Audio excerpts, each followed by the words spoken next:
we're here to talk about the sort of the shifting legal and policy environment surrounding kids' healthcare privacy. My name is Graham Default, Senior Director for Public Policy at ACT, the App Association. The App Association is a trade group representing small software and connected device companies in the app economy.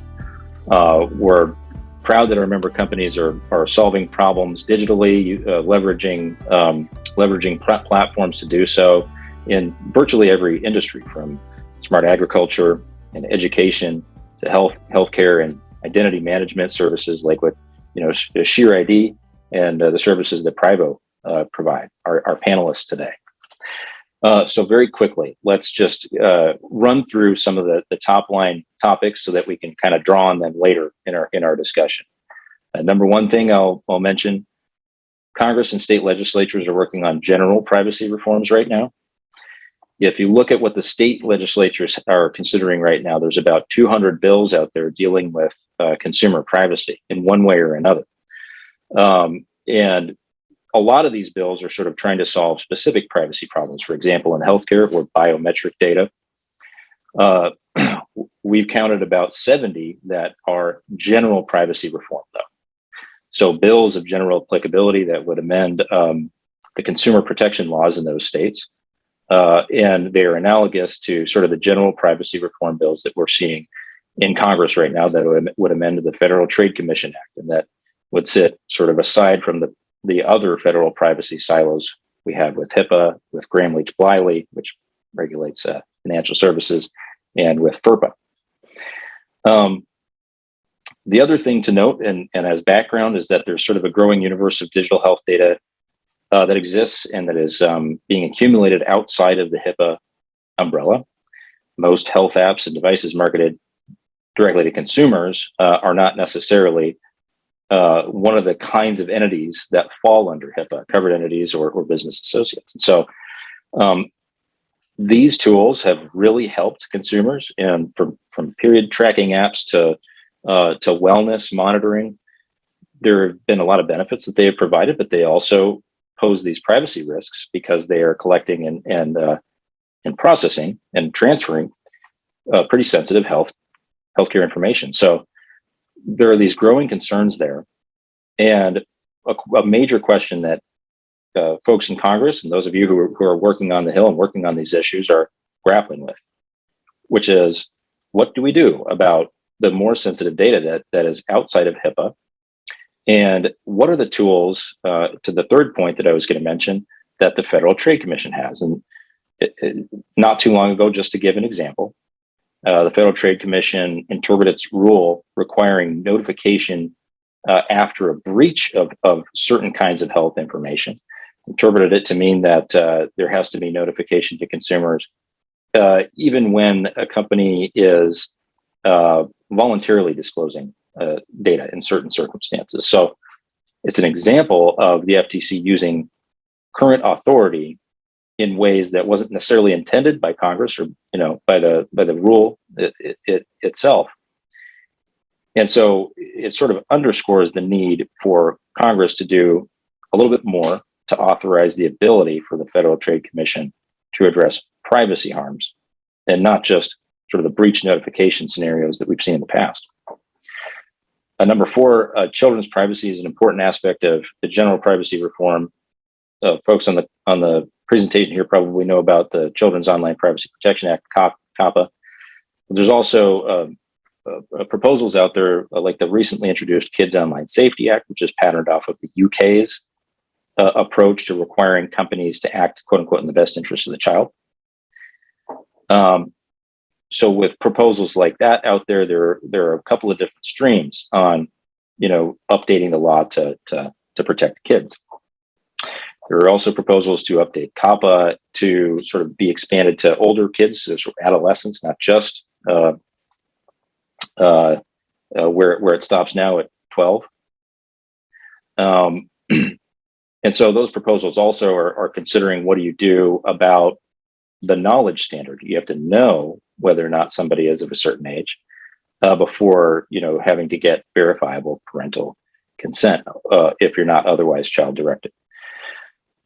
So policymakers are grappling with all of this. And then the fifth point I'll make, and I'll I'll introduce panelists in a second, that there is some tension where parents or guardians must approve the sharing of data about their child in healthcare when the child or adolescent has the right to privacy.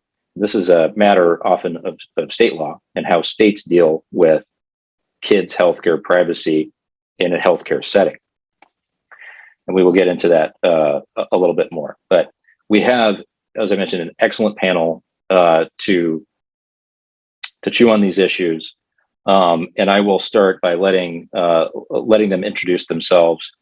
Jake Weatherly is CEO of Sheer ID. Jake, could you tell us a little bit about yourself and about Sheer ID? Sure. Thanks, Graham. And thanks to all of the attendees for spending time here, and to those folks who are watching the recording. Happy to be here and really excited to share experience and knowledge around these topics. I'm the CEO and founder of an Oregon-based enterprise software company called Sheer ID. And we set out about a decade ago broadly to help digital transformation accelerate while establishing trust between individuals and the applications and brands and products and services with whom they interact. We're a verification engine at the heart. And what we do is we help people to raise their hand and say, I want you to know this about me. I want you to check and verify what I'm saying about myself, because I'm excited about what's on the other side. We're about 300 people, an international organization at this point, and just love the work that we do to advocate for consumers and to help brands create authentic relationships, but on the consumer's terms. Excellent. Thank you, Jake. And I will turn it then to Denise Taylor, who is CEO of Privo. Thank you, Graham. Nice to be here. Hello to all that are attending and those that may be watching after the fact. So I'm the CEO and co-founder at Privacy Vaults Online. We're known in the marketplace as Privo, and you may come across us if you were evaluating the privacy policy of perhaps a child-directed service, where we got our start here in the US as a safe harbor under the Children's Online Privacy Protection Act. A little bit that not everyone knows is that Privo got started well before there were cell phones for kids and the like. I had actually was an investor in a company that was providing a portal, a platform for kids to do market research and product development and bring their nutty ideas and inventions and collaborate with each other. And businesses were very interested in helping to seed that opportunity for kids and turn them into products. And I think at the time, InfoNuts had something called Nutbucks. I would call it virtual currency today. But I'm a recovering CPA, accounting finance type. I'm always about the nuts and bolts. And I learned early on in 2000 that a law had been enacted, which was COPPA. And I sat there thinking to myself, how are we going to obtain verifiable parental consent from children on the other side of the screen? These are, very, very early days. And it dawned on me at the time and my team that there was going to be a need for us to handle our data the way we handle our finances, perhaps. Banks might emerge that enable us to sort of deposit information about ourselves, verify those claims, the sort of work that Jake just described, and then be able to share those claims with organizations that, in our case, follow the rules. So, two of the things that emerged out of that as a business is we have a compliance side of our house, which literally audits and certifies the compliance of organizations who put themselves out there. As my chief privacy officer, Claire, in the UK will say, they put their head above the parapet. and really, show us on the inside what it is that's going on. And they come to us because they can read what COPPA tells them to do, but in practice, it's very difficult to understand, especially when they look out into the universe, and most of the larger organizations that seem well-funded and probably have very good attorneys don't necessarily seem to be doing what they're Right. reading the law requires. So we operate now a COPPA Safe Harbor, a GDPR kids program. The Europeans passed some legislation, Article 8, that is directed at kids, that really lit a fire on the US side of the pond, our side. And then we also have a student digital privacy program. Now, with that in mind, we're telling people what to do. We're helping them develop, to develop an understanding so they can do right by children and by parents. But sometimes they need some solutions, like what Jake mentioned, to verify an adult, to establish verifiable parental consent. So early on, we created a platform, and we have a suite of APIs and SDKs and the like that will allow companies to plug in account creation, authentication, authorization, identity verification, and account management. And the real idea here is that it is difficult for parents to get through the process of establishing their verified role associated to their child, much less getting on with the next step of reviewing and analyzing what it is that's being asked of them to consent to on a service by service, feature by feature, data element basis, right? It's COPPA is very clear. It's not an all or nothing, one click. You can just hand it over to some company to let them make decisions for parents. So our goal is to provide youth registration and verifiable parental consent services. And just recently, we've also launched and are putting together an age gate and a signaling service for parents who just are at their wits' end on how to get to big tech and say, my kid's on the other side, this device is associated to my child. You need to listen for my child at the door. A credential that you can sort of send to, it's not just service by service, you can send it to whichever service the kid. Yeah, you can initiate. Okay. You can initiate that signal Mm-hmm. In order to, because at the end of the day, the fibbing age gate, the dumb age gates need to smarten up and need to listen for when they know that there's a child on the other end. That'll get to our future conversation about, I think, actual and constructive knowledge. This is great. You've laid out quite a lot for us to sort of come back to. But before I dive in with some questions, I want to mention to the folks in the audience, feel free to plug in the question to the Q&A, use the Q&A box, and we will be able to see it and either answer it live or answer it at the end. So we will take those in and answer them as we're able to do it. Sticking with you, Denise, then.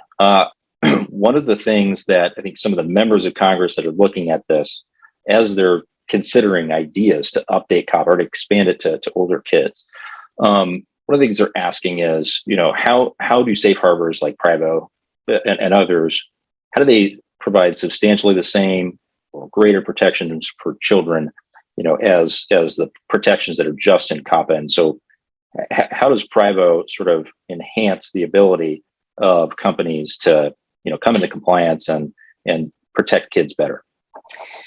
Well, thank you for the question. So some companies will come to us once they've already baked their solution, and now they're out looking for somebody to audit and certify it.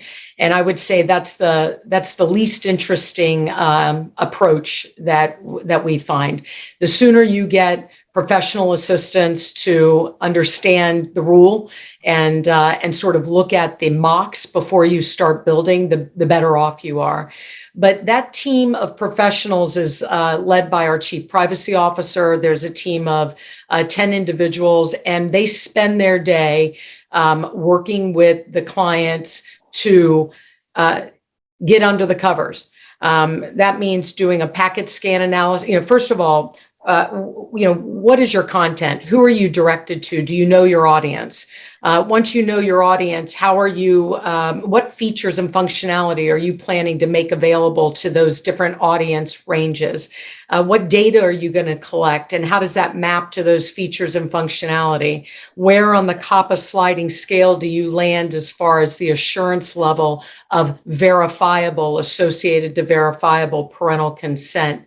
Do you have third parties? Have you implemented SDKs and the like? We look at the actual contracts and agreements. We follow through to the analytics providers. Have you properly configured yourself? Because there's a lot of great intent that you simply can miss if that's not what you do all day. So we really help people at that level. We do a packet scan. We look at where's all the data going. We provide a findings report to the company to tell them all the areas that we find a risk point. We interview them to find the things that they may be thinking of doing to make sure we get ahead of that.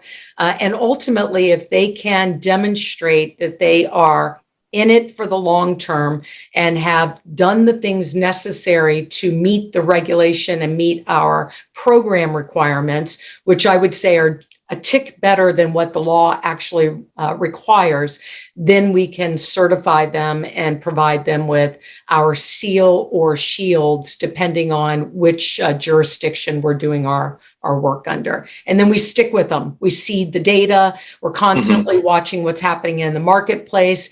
We help them analyze when something comes in the door and says, we want to do an initiative. And we say, well, okay, Spotify, you're moving into, the Roblox universe. Roblox average age is 11 and 12. Spotify, your current age in terms of service is 13 and above.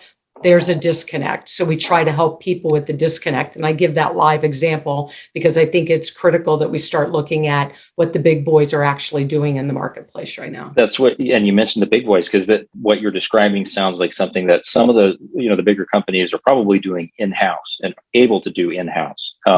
So it's sort of a service to companies that don't necessarily have those resources internally, but can turn to somebody else. And it's furthermore, another way to ensure that you are certifying compliance, which brings us to an interesting question that drafters of general privacy bills are encountering right now. So some of the state laws do this. There is a complete carve out for companies that are under a certain revenue threshold or number of people about whom they're processing data threshold.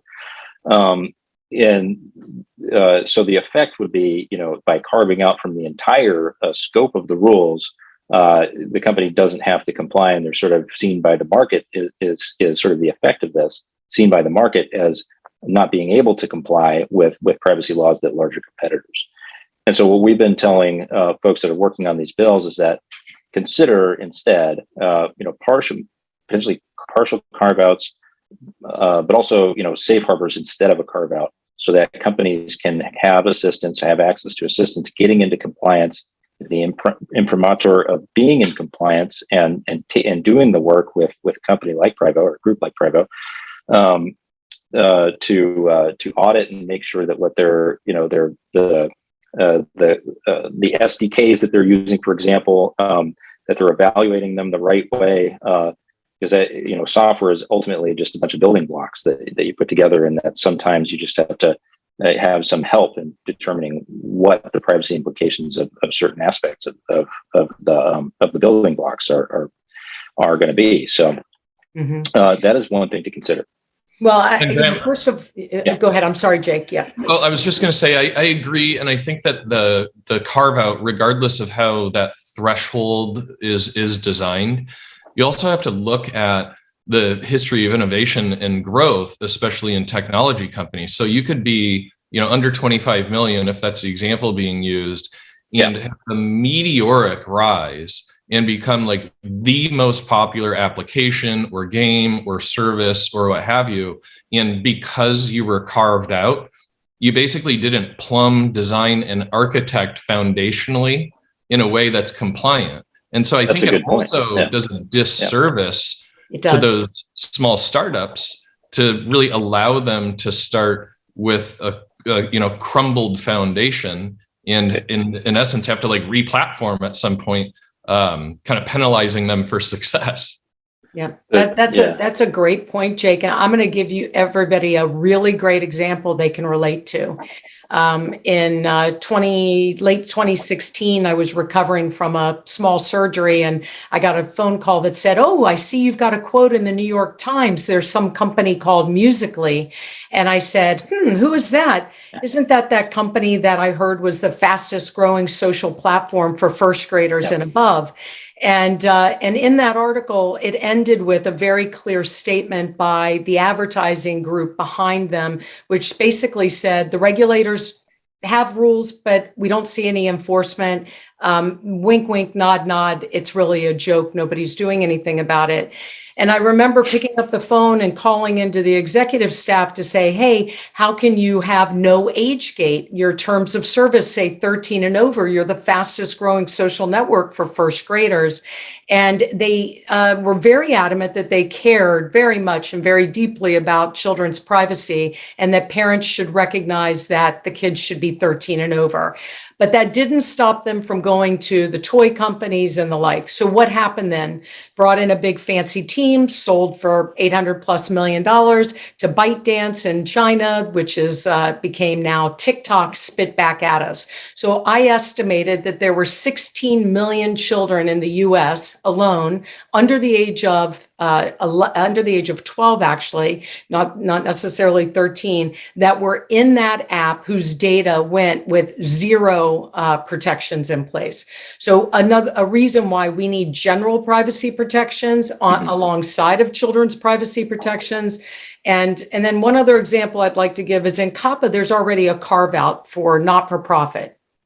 Well, I can tell you that the not-for-profits collect a tremendous amount of data. They don't have the wherewithal to actually secure and manage all of the data that they collect. And we've seen breaches in that space. So carve-outs lead to a lot of kids' privacy being trampled on. That's just the bottom line. Now, does that mean that every little guy can afford to have full-on, hands-on consulting, big lawyers and the like? No, they really can't. And it takes a lot of work with the little guys. So more low touch, never no touch, but perhaps more standards where they can take themselves through a process that has some oversight from safe harbors, where a safe harbor isn't maybe in the full trenches from the deep in, but they can answer a set of questions. They can take assess that they're themselves and how close they are to really, because I can ask somebody in about 10 minutes a series of questions, and I know whether they are likely to have a chance at being compliant on their own or not. So I think that would be maybe the approach. And I would say this as well, if you haven't taken yourself through that process, if there was a carve out and then something happens, we still have deceptive acts and practices. It's not kosher to just throw kids out to the wolves because you're too small. The little guys grow up to be big guys. And Jake hit it on the head. You have to put the plumbing in place up front, or it is a massive undertaking to try to come back in after the fact and fix your foundation. It's so true. And the Federal Trade Commission refers to it as privacy by design or security by design. And it's something that they've been sort of trying to promote all along. And we've seen it over and over again, just how important it is to have it be a foundation of what you're building if you're in software. Mm-hmm. And so it makes me wonder too, with COPPA, for a kid under a certain age, there is a requirement to obtain verifiable. We've alluded to this. So let's talk about what is verifiable parental consent. How do people go about getting it currently, and how could the process be improved or streamlined? Well, for both of you. Graham, I'll open it up from kind of more the, I guess, software and architectural points of view. Like you said, software is so much more about building blocks, and creating a back end and a front end is generally going to involve a lot of different vendors from a company's point of view. And some of those vendors may do some things well, and some of them may not do things well. So you're really quilting more than you are writing.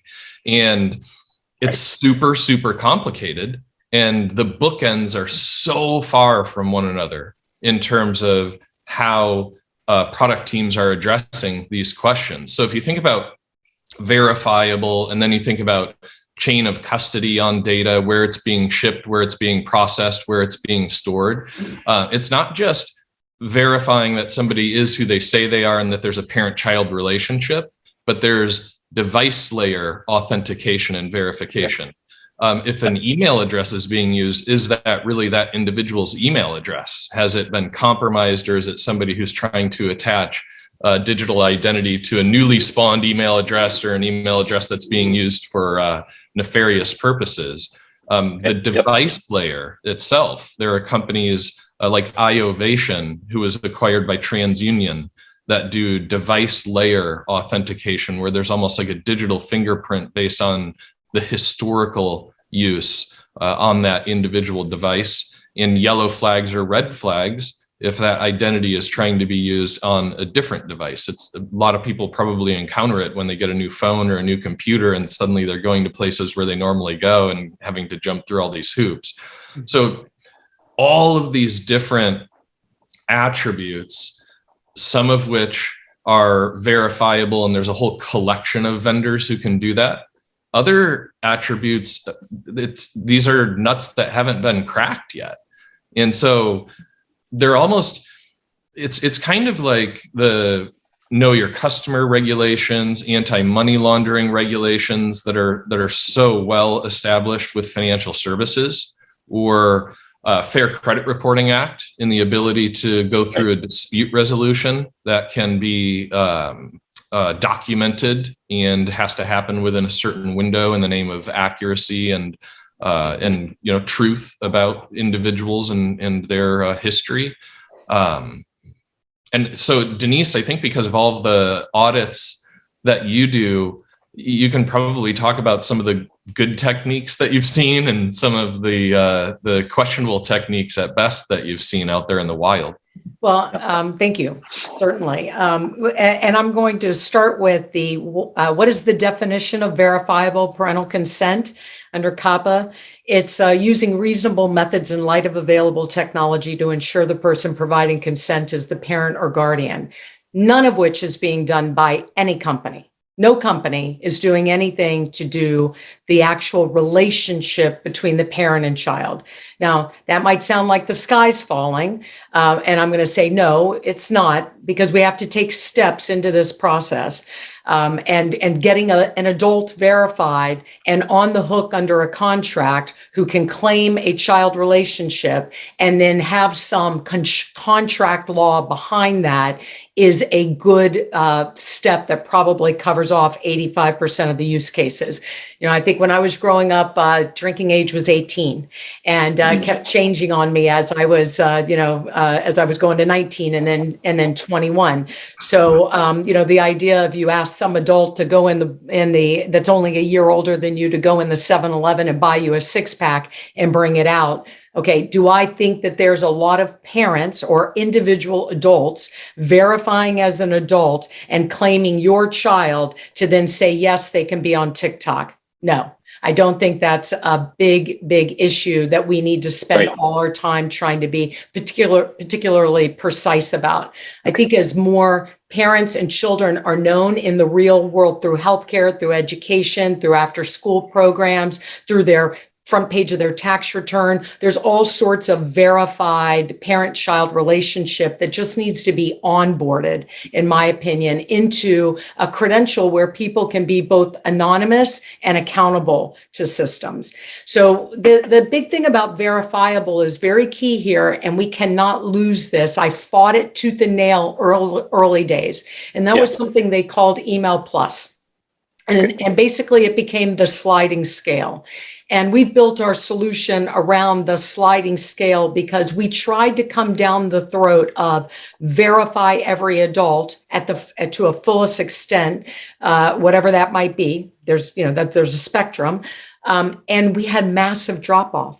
I mean, massive drop off of parents that just weren't up for it. Okay, so we have to acknowledge that parents are busy. They're not being asked to do this everywhere else. Many times they're complicit themselves. They know that their kids have fibbed about their age, but the companies aren't letting them in. They're not offering parents and kids a chance to be truthful. They're taking their lawyers are winning the day. Put your age gate up. If they say they're 12 and under, block them, give them the dumbed down experience. Now, when that happens, we have rules under COPPA. You can't just go back and change your age. I could give you 10 big companies right now that we could go to an age gate and find gates that don't work just at the simplest level. So getting some consistency out there so that people are seeing a common, at least a minimum bar of compliance, I think would be helpful.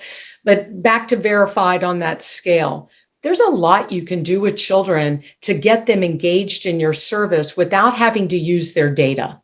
Think about starter accounts, display name, password, PIN code, device level authentication, but something that requires little to no data. You can engage in generic newsletters, generic opportunities where you can notice parents. That's when it comes about. That's where it comes in what Jake said about, is the email fresh, or is it a brand new email? You know, why are we letting a kid give us, hey kid, we need an online identifier to talk to your parent, and they give us an email that they just created themselves that morning? You know, there needs to be some nuances around COPPA that let us do a little more investigation. But you know, you start down a slippery slope of collecting the data you're supposed to be, you know, protecting yourself from collecting along the way. So I would just say starter accounts, notice and opt out, notice and opt in, low level capability and features, and just in time. You want to share your data, child. You want to put your information out to the World Wide Web. You want to communicate with others. Anytime you're sharing your own data or the company is attempting to share your data, that levels us up to a next sort of tier. Even in our federal government, we have 4 levels of assurance for identity. So COPPA actually got it right by mistake and built in a sliding scale that needs to stay in place. And age gates need to get smarter. They just, you know, they can't just let you lie and fib and come back and change your age. You've highlighted a couple of really important themes there with, you know, the touchstone of COPPA being collecting information, right? The collection of information is the question about a kid. And secondly, that friction involved with a parent verifying themselves as the kid's child, or at least as an adult who is associated with the kid, is something that actually makes a huge difference in terms of what is possible. I remember trying to set up our 4-year-old's device where we wanted to do it in a way that identified him as a 4-year-old, so that, you know, all of the parental controls through the platform apply, and we can control access to things on the device. I can imagine having to do that for every service that he might encounter, right? And that is something that parents do not, just categorically don't have time to do. Yeah, and there's no button for kids. There's no legitimate login for kids. They have to go, a 10-year-old has to fib to go get themselves a login, and then that becomes their fake ID. By the way, the biggest fake IDs that have ever been proliferated are from the big guys who provide login with. Because once you've fibbed at one gate, you get to take that fake ID and go forward everywhere else with that fake ID. If those are mixed audience, child-directed mixed audience. Of course, that's an area where it's confusing, and you need to understand, if you're child-directed, are you primarily directed to children, and therefore you don't get the luxury of a gate and allow people to fib, or are you child-directed mixed audience, where you have to be able to put something out to start to vet what is the age.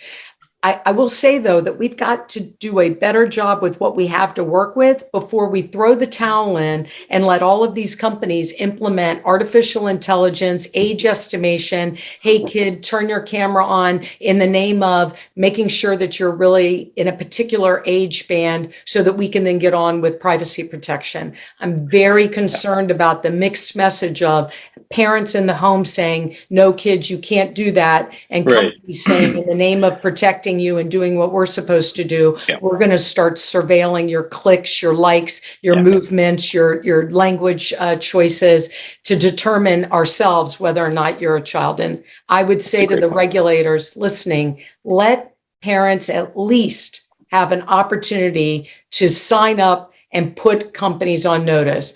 It takes one time to register this device to my child's age and to say, now it needs to be listened for, just like the OFAC list, right? Right, Just like right. you can't use this device, commit fraud at Bank of America, and then run over to Wells Fargo and use the same device. We need that same kind of fraud protection in the children's space.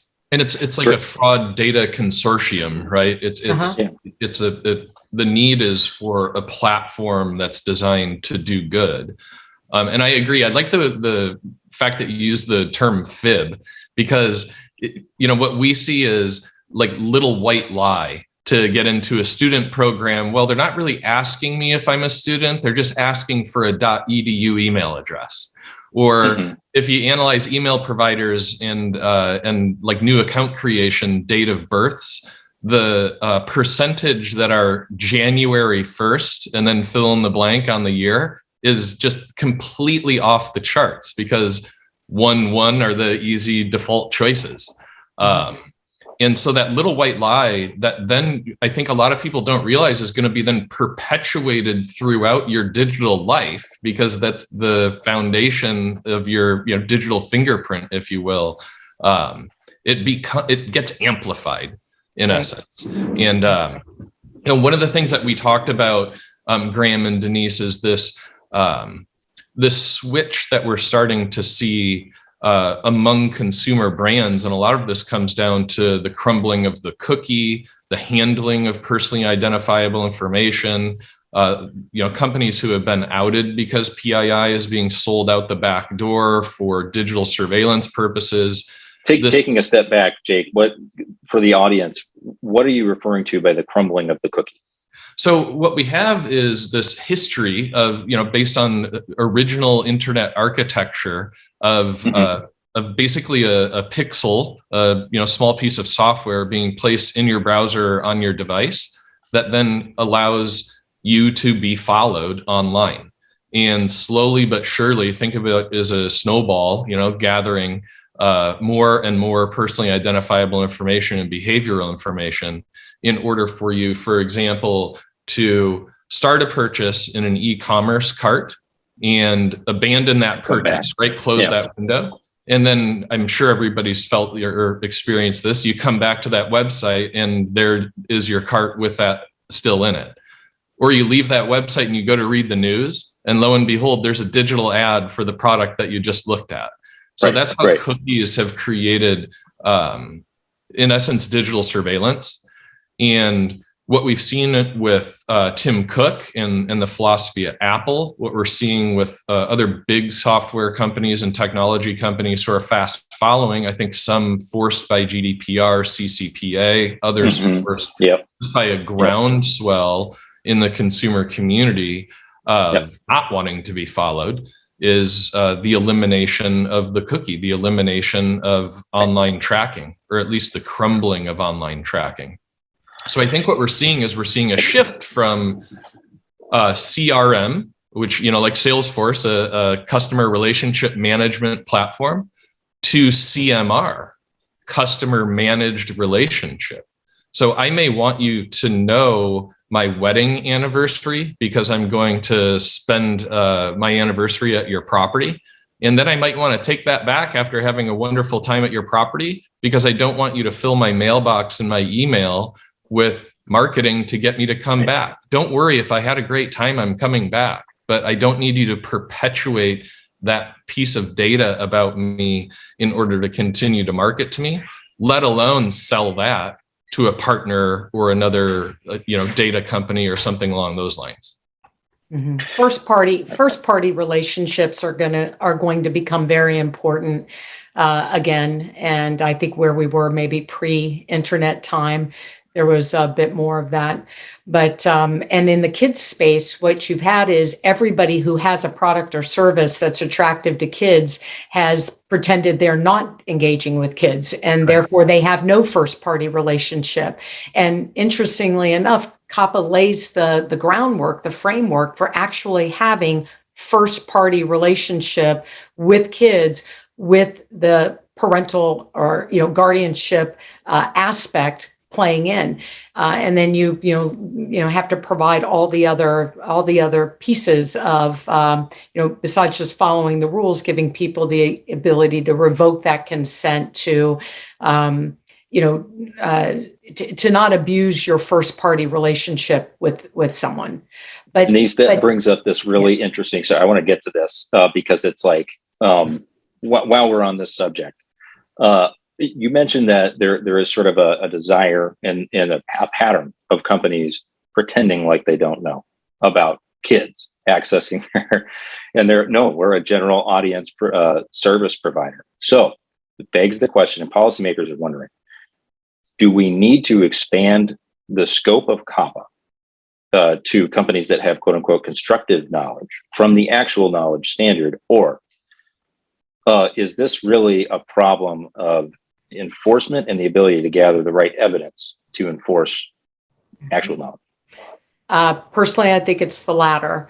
As I mentioned earlier, I could take folks out right now to companies that are multi-billion-dollar entities that have plenty of actual knowledge they're ignoring, and I don't see anybody enforcing the fact that they're ignoring actual knowledge. So therefore, what good is it going to do to up it to constructive knowledge? And unless there's going to be people enforcing there, and then people are going to get it wrong. Like we've had folks go out and say, these companies are doing all these bad things. Yes, but the rule allows you to, as a service provider, cap how many, know how many users you're getting, whether they're coming multiple times or one time in a month. There's certain aspects of data collection that can be done in a very compliant manner. But when you just review an app from the outside, you don't know what's happening behind the covers. So actual knowledge has not been well enforced. And I don't know how we just throw it out and go to constructive when we didn't even figure out how. And I'll give you a good example. Actual knowledge comes through the front door. You hit an age gate, you tell somebody you're 12, the gate says, sorry, you can't proceed, or you can proceed, but you've got to go do this thing with your parent. And literally they go back and change their age, and it's come on in. So that was actual knowledge at the gate. Let's say they have a gate that's actually compliant.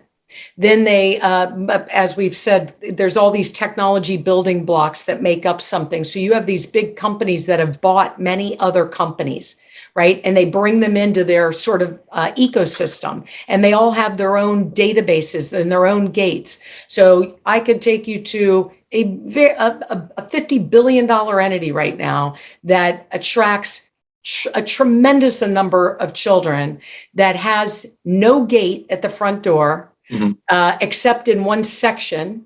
And when you do come through the front door, you can then go into the section where you blog and you have more social engagement, and you can plan a meeting with somebody of like mind and go meet them at the Starbucks and upload your Twitter page and your this, that, and the other. And they have a gate, and that gate's broken. So is that company really at $50 billion in value, unable to figure out that they've got actual knowledge that came through the back door? And where's the regulator just doing that little test that I just did and then sending a notice? Because the little guys can't be the only ones trying to comply, while the big guys are egregiously out of compliance. Kicking the can down the curb has been 20 years already. So we absolutely need more enforcement, and we need We need enforcement that's very direct so that people can see, I can't do this. It doesn't matter whether I see 10 other people doing it this way. Here's the enforcement action that makes it very clear. And I It's think especially, go ahead. Yeah. GDPR and California privacy and protection are really good examples of that. The rise of GDPR and the rise of California privacy and protection, other states who are working on policies that are similar at a federal level, a standard there as well. What we're seeing in tech M&A, for example, mergers and acquisitions, is now there's an entire diligence process around data collected, data security, privacy, etc. And it really is because those policies are being enforced in Europe and in California. So why don't we see a COPPA-based entire diligence practice when a company is being acquired that's been storing and collecting data about users in general, right? Because you know that there's a percentage of that user data that is relevant to COPPA. So I think that's a really good sort of leading or lagging indicator, depending on how you look at it. When a big company acquires a little company, what is the diligence process? What's being taken seriously and what's kind of being swept under the rug? I think we saw that with the Weight Watchers acquisition. They acquired an app and they basically acquired a penalty to come along, with it, right? They could have done more diligence. But Jake, I have to tell you, I've been in this space a long time. Many of the advocates are paid by the very folks that we're trying to protect kids from. So there's complacency. I've heard nothing but whining and crying for 20 years about why we can't do it, why we can't help kids actually collect their privacy rights, why parents won't do this, that, and the other. So this abstinence, this arrogance has been around for quite some time. And I think that I've come up with one of the places that it's coming from. And that is there's a handful of really big funders out there. And those funders, just as, 4 months ago, I had the displeasure of reading her business is this, speaking about my business, that the business of Privo is bad business, bad for business. What the regulators want is bad for business. We look for opportunity and we don't see one here. So when you have the guys writing the check to the companies that are innovating and telling them, don't you dare do anything to slow down your don't worry about compliance by complying with this thing, because we're doing, when I read that, I knew the subtext being like, this stifles innovation, right? We prize speed and agility over quality. And it's, you're right. I mean, there's just so much more that needs to be in the individual's hands. And parents don't know. We need education. We need PSA. Maybe our government can support some PSA announcements that just say, hey, parents, did you know you had digital privacy rights online, that your child, did you know, hey, kids, do you know that you're going to be surveilled and tracked if you do X, Y, and Z? Age matters. It's like it's a big shift. It's going to take a village, as they say, to actually. Remember, Denise, one of the things and Graham that we worked on was the software or app nutrition label. This app it asks for access to your microphone, asks for access to your location, asks for access to your camera. I think those kinds of things, like simplifying it and standardizing it to something that's so easily, I guess, excuse the pun, digestible, is of critical importance. It's very difficult to do, but it is a really important exercise, and we have to. I think it's good that the platforms like the app stores are starting to roll that out. It's already been rolled out iOS. I think Google is not so far behind with a privacy nutrition label. The question is, how good of a job are they going to do with trying to help developers figure out how to signal things, what category to put things in? That's a question of executing the plan.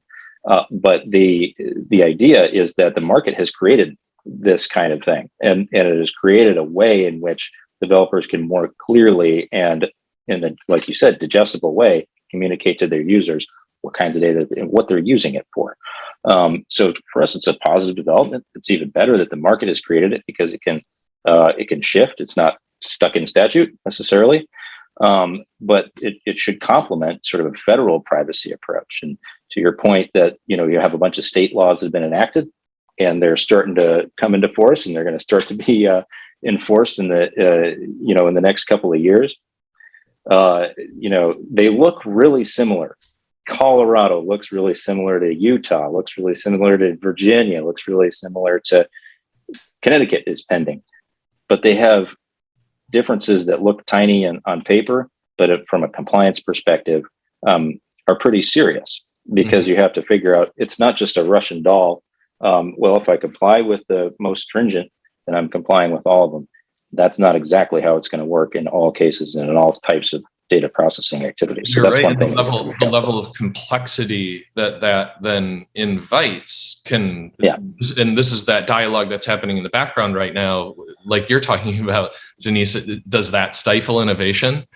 Does a small company need to have a team of 10 people who are constantly making sure, from a legal point of view and from a product feature and function point of view, that everything's compliant, because they're navigating, 51 slightly different policies in order to be in all states? I did a challenge to my team when GDPR came out, and I said, you do a mapping between COPPA and GDPR, and I bet you're going to get, I had said 85% there. We settled on 65% overlap. You can only slice and dice this stuff, but so many ways. Mm-hmm. At the end of the day, there is a base and there's a small delta across the top. And no small company can have 10 people doing this stuff. But I'm talking about very basic level stuff people aren't doing. So if we could start somewhere, versus everybody shuts down, kids can't be involved. And going back to Graham's question, COPPA is not about parental consent 13, 14, 15 if they increase it. Let's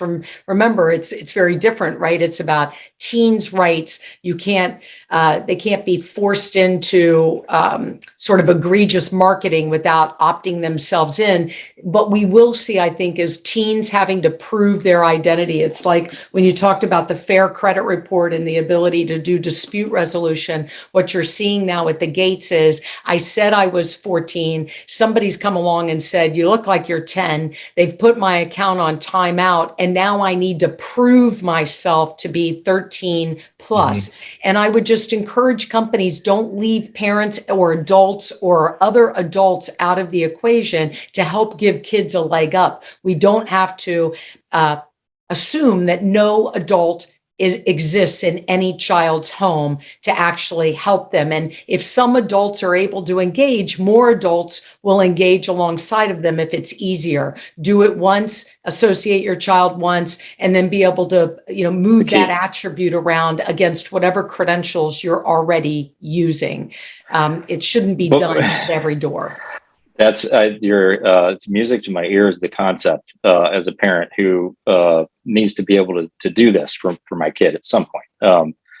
And before we get to the question in the Q&A, Denise wanted to make sure we cover this, that folks may not realize that there are sort of differing state laws sort of layered on top of HIPAA that deal slightly differently with the question of adolescent health records and whether or not parents have access to those. Can the parent be the agent, or does the child hold the rights solely to their data?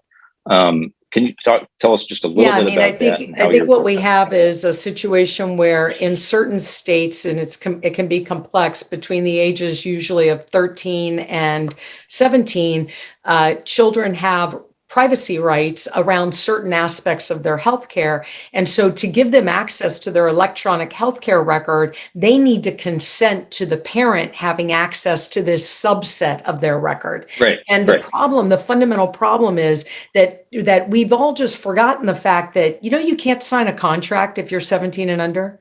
Mm-hmm. So how are any of these kids creating identity credentials, getting driver's licenses, to begin with. So that's one thing to just point out. But if you're in healthcare, how are you going to give that credential to a child Right. direct, right, without the adult involved so they can access? It's really difficult. I think that IDPs emerging for kids and parents that traverse many aspects of their lives that they can carry forward into their healthcare space and then invoke those same consent wheels that go the other direction. And I think that we're going to see that's where biometrics will come into play, because parents know the challenge questions. Interesting. Yeah. They know how to reset the passwords. Okay. Yeah. But perhaps if you can get parents' authorization for a child to have his login credential that can be used in his electronic healthcare records, and the electronic healthcare record provider can accept that credential, okay, so that they don't have to worry about their own contracting at that level, and perhaps associate child does the kids they use a lot of Face ID, Thumb ID, let them use that as their second factor so that they can protect themselves, perhaps in the areas where, hey, there's rules that say adults don't necessarily have access to certain information. That's another debate, right? But right now, people have to live with what the rules are. And I think there's ways to handle it. It's complex, but it's interesting to hear how you're sort of trying to think through ways of solving the problem for parents, for kids. Mm-hmm. There was one question before we wrap up, because we're right at 1:29. One question in the Q&A. Appreciate us discussing the ways government can educate parents and promote privacy. Are there other bills, letters, funding that we advocate for? There, in the big general privacy bills that we've seen in Congress, they're, in general, they come with additional funds authorized for the FTC. Additional funds to authorize the FTC to conduct engagement with stakeholders. There's also a program that the FTC ran a few years ago where it was going city to city in cooperation with the Small Business Administration to try and promote awareness of FTC privacy and data security requirements for small businesses. But your question is how, what could the FTC, what could, other, policymakers or enforcement agencies be doing to educate folks? We're all for efforts to enhance parents' awareness and to enhance awareness among consumers of privacy rights. Again, they are features, that aspect is sort of features of some of the big privacy bills. But separately, we should be thinking about how Congress and how federal agencies could be doing more in this space as well, even under current law. And then, so that's a really good question. If we educate, we have to then give them an actual something they can do. Not, to tell parents, hey, your kids need to be safe, and they need this, that, and the other. Parents are like, oh, I know that, but what am I to do about it? Mm-hmm. And blocking all of child access to everything in the name of protecting business is going to lead to nothing but another generation of fibbers who grow up being in situations where they're forced to be older than they really are in order to get to basic capability. That's the quote right there. That's the bottom line for me. Yeah. Any other final thoughts before we wrap up from Jake or Denise? And thank you again. Yeah, my pleasure. Thank you, and thanks again to everyone who is attending. Yeah. I think from my perspective, there's a really simple way to look at this, and that is, if we embrace as individuals in a society the power of invited personalization versus digital surveillance, I mean, why is all of this personally identifiable information being collected and traded without our knowledge and monetized just in order to surveil us and follow us online? That's creepy. I don't ever speak with anyone who loves getting a piece of mail in their mailbox after going to a website the week before from the same company. So the power of invited personalization really is the future. And it allows a lot of these complexities to be taken out of the equation, because that puts the responsibility in our hands rather than ceding the responsibility to outside players. Well said. I'll throw one that people may not appreciate or think is crazy, but adults need protection from minors as well. Okay. If you operate a service that is for adults, then there should be some obligation on your part to make sure that I'm not sitting at the virtual metaverse bar next to a 14-year-old who looks very much like an avatar my age. That's a good point. So we need that. And parents cannot be left out, not just for the, hey, parents, we want to help you, but hey, parents, you have some responsibility. You're paying for this device. Why are you handing it off to the child, sending them into a virtual world all on their own, and then throwing your hands up and saying, uh-oh, my child's privacy or my child's not safe? I would say that companies should be rewarded for listening to parents, and parents should be encouraged to take the time to put them on notice that their children are engaging with their services. And if you come along and as a company and can say, look, I had a link at the bottom of my site. Any parent that was concerned about children accessing my cannabis sales, my alcohol, my ad networks, parents were able to put me on notice so that I would take that child's data out of my systems. I think that would go a long way to getting parents to sign up to get going for free, because they can do something that doesn't take a lot of time, doesn't cost them a lot of money, and the companies can be accountable to that kind of an ecosystem. So there's my... Sure would help me as a parent. So thank you both. You've got our information up on my screen share here. Check us out at actonline.org. Again, Graham from Act the App Association, Jake is from Sheer ID, and Denise is from Privo. Thank you, everybody, for tuning in, and we will look forward to working with you. Excellent. Thank you. Thank you.